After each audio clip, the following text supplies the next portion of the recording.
தொலைக்காட்சி நேயர்கள் எல்லாருக்கும் என்னுடைய பணிவான பக்தி வணக்கங்கள். இன்று இந்த வரம் தரும் ஆலயங்கள் தலைப்பிலே நாம் இன்றைய தினம் பார்க்க போகும் ஆலயம் நம் நோய் நொடிகளை தீர்த்து வைக்கிற ஆலயம். இன்னைக்கு என்ன அப்படின்னா, ஒரு முக்கியமான மக்களிடம் என்னிடம் பல பேர் இந்த நிகழ்ச்சியை பார்த்து தொலைபேசியிலே பல பேர் சந்தேகம் கேட்கிறார்கள். ஐயா, எனக்கு இந்த மாதிரி ஒரு நோய் இருக்கு, எந்த கோயிலுக்கு போனா சரியாகும் என்றெல்லாம் கேட்கிறார்கள். அவர்களுக்காக இந்த ஆலயம் ரொம்ப முக்கியமான ஆலயம். இப்போ நம்ம மாயவரம் பக்கத்துல வைத்தீஸ்வரன் கோயில் இருக்கு. அந்த ஆலயத்தை பற்றி நான் பின்னால் விரிவாக சொல்லுகிறேன். அந்த ஆலயத்திலும் எந்த நோயும் தீரும் என்ற ஒரு ஐதீகம் இருக்கிறது. அதே மாதிரி கர்நாடகா மாநிலம் மைசூர் என்ற இடம் உங்க எல்லாருக்கும் தெரியும். நம்ம சாதாரணமா மைசூருக்கு போனா எங்க போவோம்? சாமுண்டி ஹில்ஸுக்கு போவோம், பேலஸை பார்ப்போம், பிருந்தாவன் கார்டன் போவோம், போயிட்டு வந்துடுவோம். ஆனால் அங்கே ஒரு முக்கியமான ஆலயம் ஒன்று இருக்கிறது நண்பர்களே. அது என்னவென்றால், மைசூருக்கு அருகில் நஞ்சன்கூடு என்ற ஒரு இடத்திலே அமைந்துள்ள ஆலயம். இந்த ஆலயத்தில் இந்த பிரதான தெய்வம் என்பது நஞ்சுண்டேஸ்வரர், அதாவது சிவன். நஞ்சுண்டேஸ்வரர், தாக்ஷாயணி, இந்த ரெண்டு சன்னதி இருக்கு. இந்த நஞ்சுண்டேஸ்வரருக்கு என்ன விசேஷம் அப்படின்னா, நீங்க பார்த்திருப்பீங்க இந்த சிவன் கோயில் எல்லாம் இந்த பௌர்ணமி, இந்த ஐப்பசி மாசம் பௌர்ணமி வந்து ஒரு விசேஷமான பௌர்ணமி என்று சொல்வார்கள். இந்த ஐப்பசி மாசத்திலே வருகிற இந்த பௌர்ணமியிலே அப்ப என்ன பண்ணுவாங்க அப்படின்னா, எல்லா முக்கியமான சிவன் ஆலயங்களில் எல்லாம் அன்னாபிஷேகம் செய்வார்கள். அதாவது அன்னாபிஷேகம் அப்படி என்னன்னா, நிறைய சாதம் வடிச்சு அதை வந்து அந்த சிவன் மேல் அப்படியே அந்த ஒரு கவசம் மாதிரி சாத்துவாங்க. இது பெரிய பெரிய கோயில்களிலே நடக்கிறது உண்டு. எல்லா சிவன் ஆலயங்களிலும் இந்த ஐப்பசி பௌர்ணமியிலே அன்னாபிஷேகம் ரொம்ப விசேஷம். ஆனால் இந்த நஞ்சுண்டேஸ்வரர் நஞ்சன்கூடு ஆலயத்திலே டெய்லி அன்னாபிஷேகம் தான் இருக்கு. இது வந்து என்னன்னு ஒருத்தர் சந்தேகம் கேட்டாராம் கோவில்ல போய். அப்போ அந்த குருக்கள் ஒரு அருமையான கதையை அவர்களுக்கு சொல்லியிருக்கிறார். என்ன அப்படின்னா, அந்த நஞ்சுண்டேஸ்வரர் வந்து ஒரு பயங்கரமான உக்ரமான சிவன்.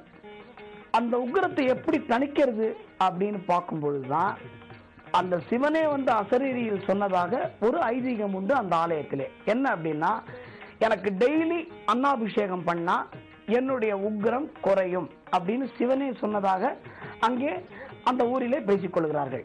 அது ஏன் அப்படின்னா, இந்த விஷமே வடிவான ஒரு அசுரன், ஃபுல்லா உடம்பு ஃபுல்லா விஷம். அவன் பெயர் கேசியன் என்று பெயர். என்ன பெயர்? கேசியன் என்று பெயர். அவன் உடம்பு ஃபுல்லா விஷம் சார். அவனை நமது பரமேஸ்வரன் சம்ஹாரம் செய்கிறார், அதாவது அழிக்கிறார்.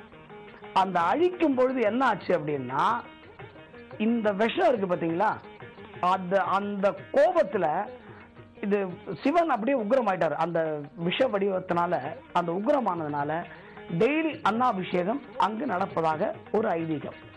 இதுல என்ன ஒரு விசேஷம் அந்த கோவில் அப்படின்னா, நஞ்சுண்டேஸ்வரர் சன்னதி இருக்கிறது, அது பக்கத்திலே தாக்ஷாயணி, அதாவது பார்வதியோட சன்னதி இருக்கிறது. அந்த தாக்ஷாயணி சன்னதி உள்ளேயே வீரபத்ரருடைய சன்னதி இருக்கிறது. இது என்ன தாத்பரியம் அப்படின்னு சொன்னா, நம்ம திருவிளையாடல் திரைப்படத்துல நம்ம பார்த்திருப்போம். தக்ஷன் யாகம் செய்யும் போது சிவனை மதிக்காம அவரை கூப்பிடாம இருந்துட்டதுனால பார்வதி வந்து நான் அந்த யாகத்துக்கு போகணும்னு சொல்றாங்க. ஏன்னா தக்ஷனோட பொண்ணுன்றதுனால. அப்போ சிவன் தடுக்கிறார். இல்ல நான் போய் தான் ஆகணும்ன்றாங்க. சரி நீ போ என்று சொல்கிற காட்சியெல்லாம் நாம் திருவிளையாடல் திரைப்படத்திலே பார்த்திருக்கிறோம். அப்போ இந்த தாக்ஷாயணிக்கு வந்து அந்த யாகத்தை தடுக்க முடியல அவளால. அப்ப என்ன பண்றா தாக்ஷாயணி, அந்த யாகத்தினுடைய நெருப்புல அவ விழுந்து உயிரை கொடுக்கறதாக இருக்கு. உடனே சிவன் என்ன பண்றாரு, தன்னுடைய சக்தியான தன்னுடைய அம்சமான வீரபத்ரரை உருவாக்கி அந்த வீரபத்ரர் அமிச்சு போய் அந்த யாகத்தை அழிச்சிட்டு வான்னு சொல்லிட்டு வீரபத்ரர் அனுப்புறாரு. அந்த வீரபத்ரர் வந்து என்ன பண்றாரு, கோபத்துல எல்லாரையும் சம்ஹாரம் பண்ணிட்டு அந்த தாக்ஷாயணியோட உடம்பு இருக்கு பாத்தீங்களா, அத தோல் மேல போட்டு டான்ஸ் ஆனாராம். அப்போ இந்த தக்ஷன் எல்லாம் செத்து போயாச்சு, தக்ஷன் அழிச்சாச்சு வீரபத்ரர். அப்ப இந்த தக்ஷனோட மனைவி பிரசுத்தா தேவி என்று அவளுக்கு பெயர். பிரசுத்தா தேவி அவ வந்து ரொம்ப பயங்கரமான சிவபக்தாவ. அவ வந்து சிவன்கிட்ட மன்னிப்பு கேட்கிறாளாம். என்னோட கணவர் செஞ்ச தப்புக்கு வந்து ஏன் தண்டிக்கிறீங்க, அவர் பண்ணது தப்பு தான், தயவு செய்து மன்னிச்சு எனக்கு ஒரு நல்ல வழி காட்டுங்க அப்படின்னு சொன்ன உடனே சிவன் மனம் குளிர்ந்து தாக்ஷாயணிக்கும் உயிர் கொடுக்கிறாராம், தக்ஷனுக்கும் உயிர் கொடுக்கிறாராம். எனவே அந்த கதை நம்ம எல்லாருக்கும் ஞாபகம் இருக்கும். அதனாலதான் இந்த சன்னிதானத்திலே தாக்ஷாயணியோடு வீரபத்ரர் சன்னிதானமும் சேர்ந்து இருக்கிறது. இங்க நோய் தீர்க்கப்படுகிறது என்று சொன்னேன் அல்லவா முன்னாடி. அது என்ன அப்படின்னா சுக்கு, வெண்ணெய், சர்க்கரை.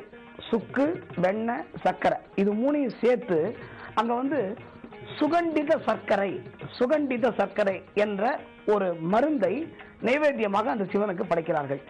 அந்த சுகண்டித சர்க்கரையை வாங்கி அதை உண்பவர்களுக்கு கேன்சர்லேருந்து, நீங்கள் எழுதி வைத்துக் கொள்ளுங்கள், கேன்சர்லேருந்து எந்த நோயும் அங்கு வரவே வராது. அந்த பிரசாதத்தை சாப்பிட்டீங்கன்னா அந்த கோவில போய் அந்த சிவனை பார்த்தாலே இந்த விஷக்கடி, இந்த பூச்சி, இந்த விஷப்பூச்சில கடிக்குதுன்னு சொல்றாங்க பாருங்க, அது மூலமா வர வியாதிகள் வராது, உங்களுக்கு துர்மரணம் சம்பவிக்காது.